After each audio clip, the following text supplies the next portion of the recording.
families, I wanted to show you how we use open arrays to solve two-digit times one-digit equations and two-digit times two-digit equations.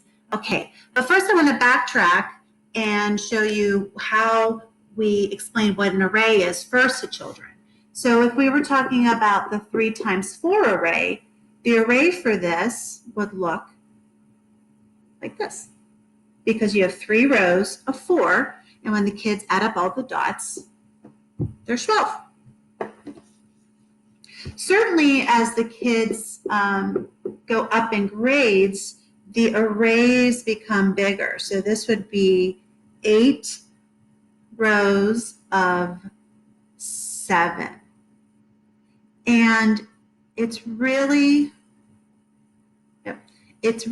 important whenever you are especially first introducing math to kids, that if there is a visual, and there's math, so pretty much always a visual, that goes with it, it is very important to show the kids, so that whenever you're talking about arrays, they have a visual in their brain to go with it. Okay, now, we teach the kids, if you don't know what 8 times 7 is, you can break this array into smaller arrays any way you want.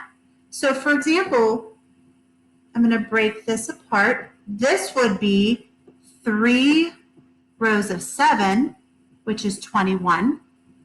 And then this would be 5 rows of 7, which is 35.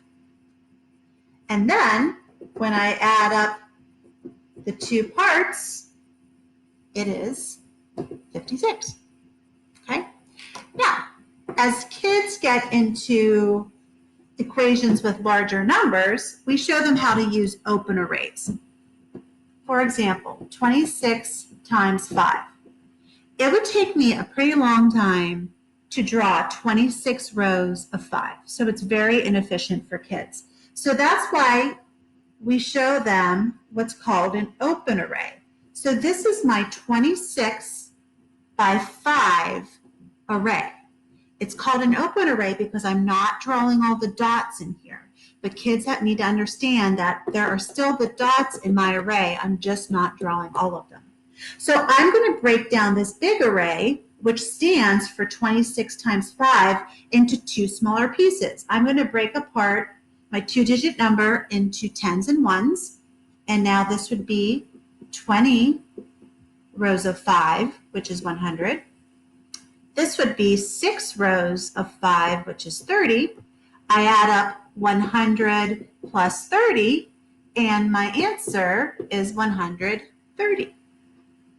Okay, let me show that to you again.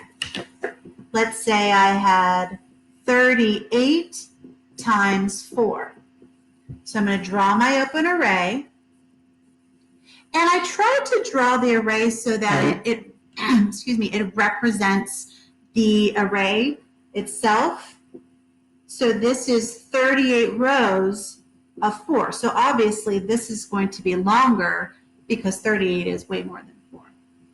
Okay, I'm going to break up my 2-digit number into 10s and 1s. So this would be 30 rows of 4, which is 120. This would be 8 rows of 4, which is 32. 120 plus 32 is 152. This can be used to solve 2-digit by 2-digit equations. So let's say I had 46 times 23.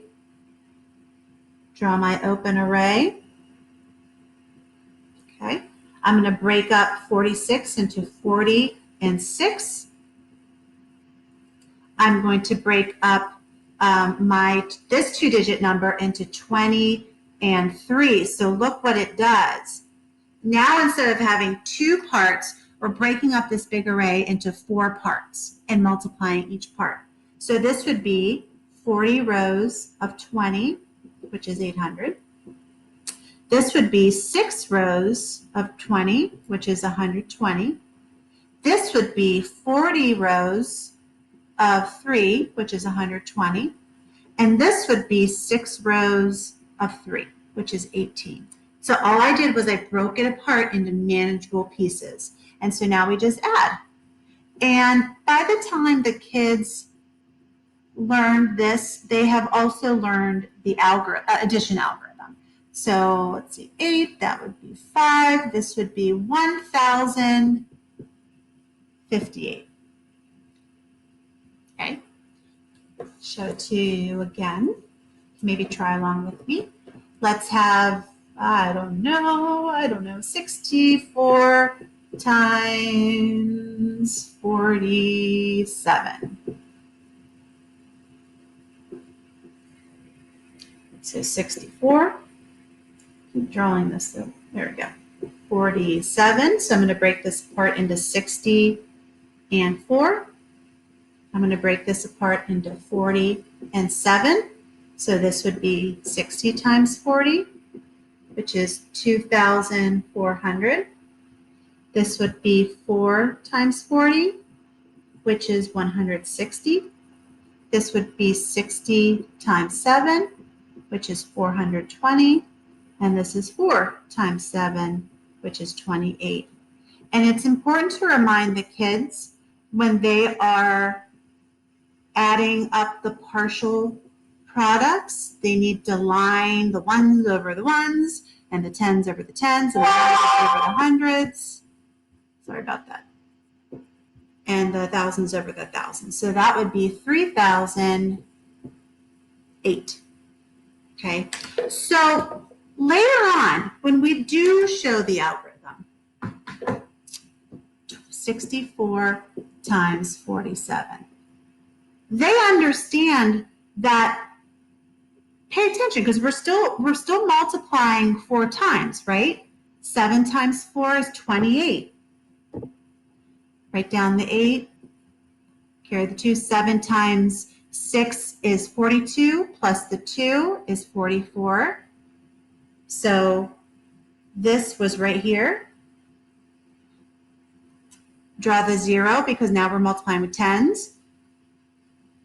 Oh, did I write something down wrong? Yeah, 4 times 4 is 16, or really 160. I'm going to carry my 1. So that was there. And then finally, 4 times 6 is 24. But really, again, it's really 2,400 because it's in the tens place. And then we add the 1 that we carried.